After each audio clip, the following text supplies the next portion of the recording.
Hi, everyone. I am back and I'm ready to share the events of the day. So let's go ahead and get started, shall we?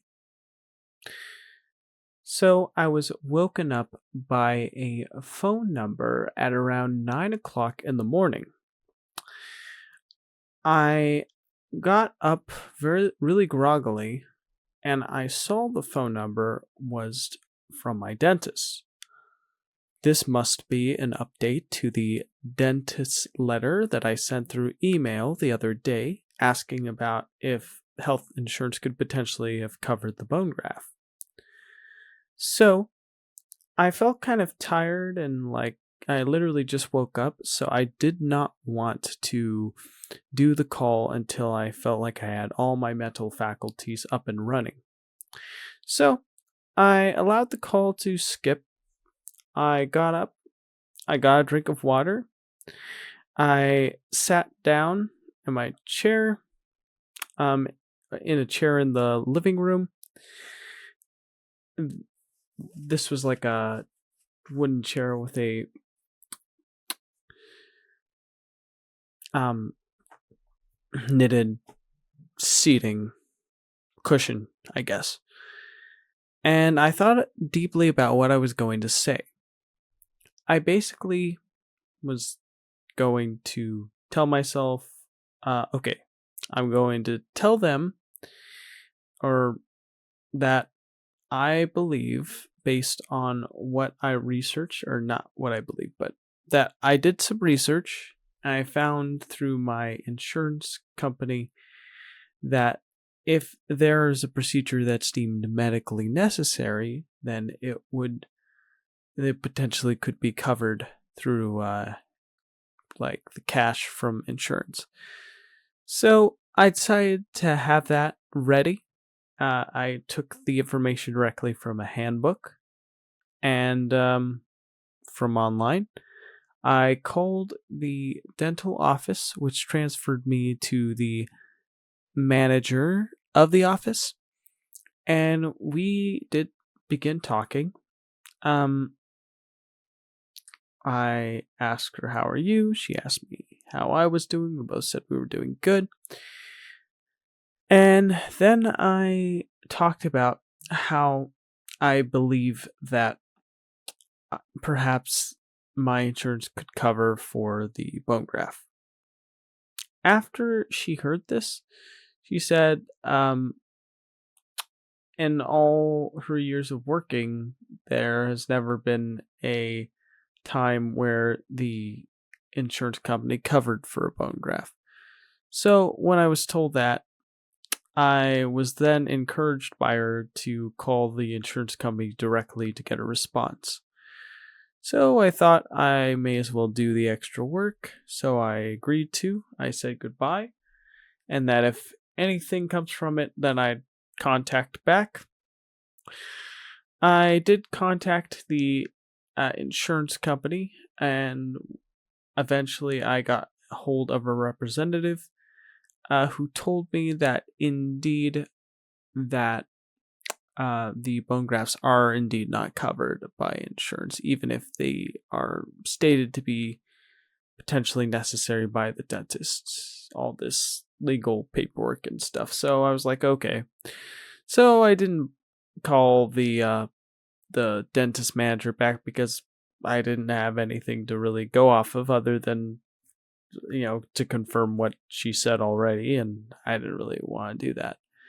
So I decided to instead drop the call, and then I was like, okay, well, now that that's done, what should I do?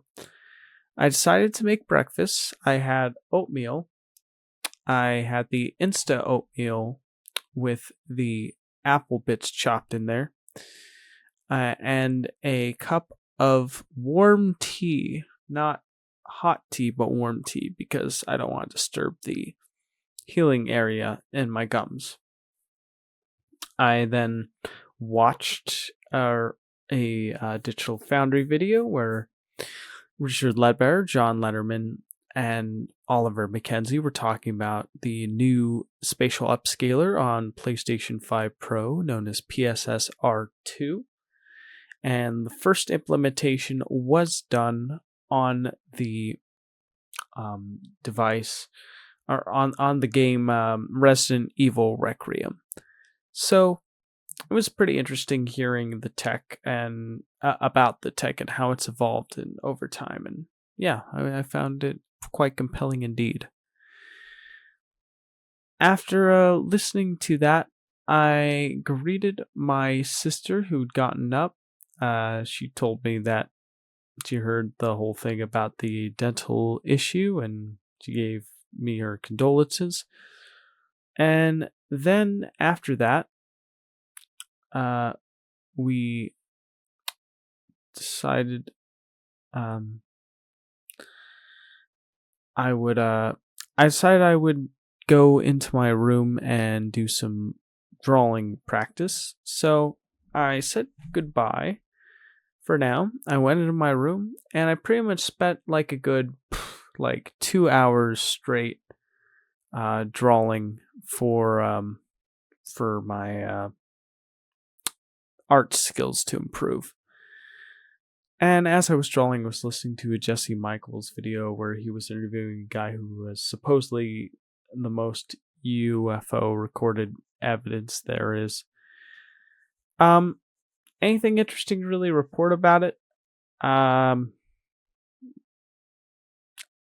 I guess apparently he was given some access to some top secret documents from the DoD, and what he saw was like a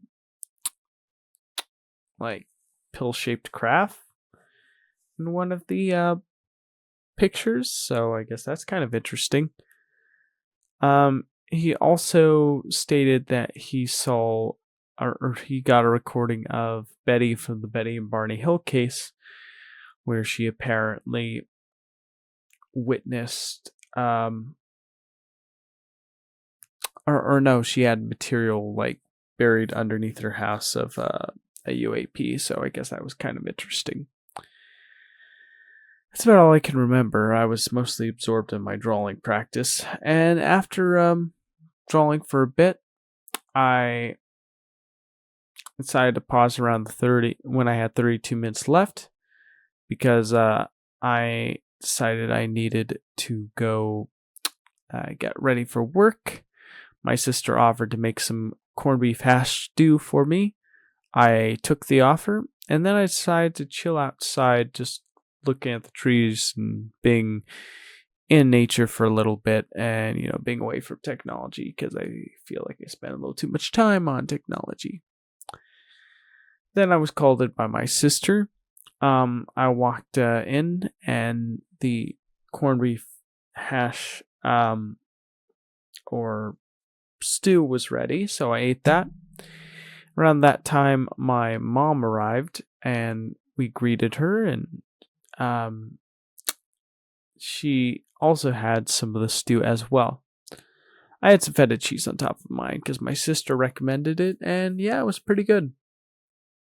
I then needed to leave for work, so I got dressed and I combed my hair and I said goodbye to my mom and sister, told them that I love them, and then I left. And when I eventually got to work, I decided it would be a good thing to check the schedule. Turns out I had sweeps for the entire day, so I got straight to work. But I was asked to do multiple things, from doing go backs to backing for customers because of the limited staff, to just my daily sweeps of the produce area, the break room, and the store area. Now, eventually, I did go on my first break where I refilled my water canteen at a nearby fast food place. And after getting it refilled, I went into my car and I decided to meditate with some binaural beats for a little while before eventually going back into the store to continue my sweeping duties. And Then I was called up to answer the phone, where I was asked by one of the co-managers if it would be all right if I could take one of my coworkers' hours tomorrow for work from 3 to 11. Originally, I had tomorrow off, but I really need money, so I accepted the offer. But I asked about the coworker in question. The manager said that they aren't even like calling in to let them know that they're calling the day off or asking for sick pay or anything. They literally are just ghosting the company for some reason. And I do know this individual, and hearing that does kind of scare it definitely does scare me. It's like, oh no, is this person okay?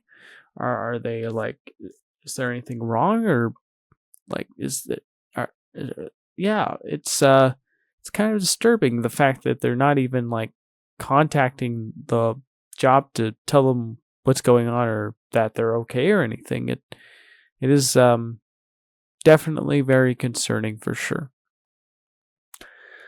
Well, after I accepted the offer and hoped that my coworker was doing okay, I continued my sweep duties before I eventually clocked out for lunch, where I drove home for lunch and also took one of my antibiotics. And when I arrived, my sister stated that there was some potatoes she didn't finish with some feta cheese on top that she offered me, and I decided to accept the offer. So I took the potatoes with the feta cheese. I ate it. It was really good. I realized I needed some protein, because you do need protein after a tooth extraction to help with the healing process. So I took a Premier Protein shake, chocolate flavored. It was pretty good. Of course, I shook it to make sure the flavor would be at its best. And then after that, I remember I was having some cinnamon sweet bread that was really soft. So it was like a muffin basically. And that was pretty good actually. I really enjoyed that. And then after that, I took my antibiotics and a painkiller for my tooth, not because I'm in pain, but because I was anticipating potential pain due to that area of the extraction feeling like it was being tugged on a bit inside there. So I thought I'd offer some insurance with that ibuprofen. So yeah, I took that. And then I took some of the prescribed mouthwash, and I said goodbye to my sister and left back for work again. When I eventually got back, I did all my closing duties I could do. I took out the trash. I brought in fresh bags. I wiped down check stands 8, 7, 6, 5, and 4. I brought in the carts. I brought in the signs. I cleared the lot. And I closed the produce blinds. So I did all that. So that felt pretty good. And then after that, I punched out. My boss told me some jokes which were pretty funny, one of my co-bosses. And then I walked into my car. I drove off home, where when I arrived at home, I was greeted by my mom, who was talking with ChatGPT. And then she told me our cats were in her room. I decided to see if I could grab one and snuggle it. I managed to get Calmy. I snuggled him. He was the best cat, or one of the best cats, super fluffy and cute. And then after that, I went into the kitchen. I got some raspberries. I got some cinnamon muffin again. My mom shared me the conversation she had with ChatGPT. I thought it was pretty interesting. And then I decided to watch a episode of a show called the God, the Devil, and Bob. And it was a pretty interesting show. The premise is that like God's thinking about taking out the Earth, but he'll allow one man to show him that if the Earth's really worth saving. And then you have like the devil who was given the chance to choose the man to like be the one to prove to God that humans are worth keeping around. So yeah, it was a really interesting show, really interesting premise. I haven't really seen anything like it before, and I'm glad I was able to check it out for now. Yeah, pretty good show so far. I'm kind of digging it actually. Now, after watching that, my sister came in. I told her what I was watching. I described the premise. I showed her some animation, and then yeah, I offered her potentially to see a new Pixar film that's getting released called Hoppers. She said she would think about it. I offered my mom. She said yes, but at a later time, around like 7:45 or 9. So yeah, that might be there. We may even call my middle sister to see if she's interested. I then took my vitamins. I brushed my teeth. I did a little bit more drawing, and then I watched like clips from the movie The Apprentice, like the Trump um by like biography about how he was trained by like a guy called Cohen to be like the way he is. It's pretty interesting. And then I decided, oh, it's time to record my update video. So here it is. And that's pretty much it for now. I'm really sleepy. It's like 2:14 a.m. in the morning. I'm going to go to bed. Good night. Take care and see you in the next one. Goodbye.